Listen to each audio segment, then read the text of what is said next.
kita memang diperintahkan disuruh bersyukur, tapi kita kan tidak pernah diajari caranya bersyukur. Betul. Nah, ini menurut saya penting biar jadi pribadi yang bahagia.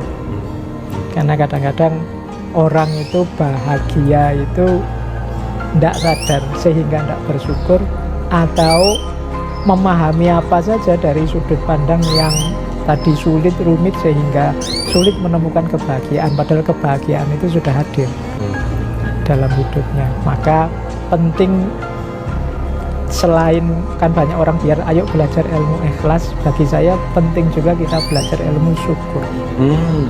Orang tidak akan bisa ikhlas kalau tidak bisa bersyukur.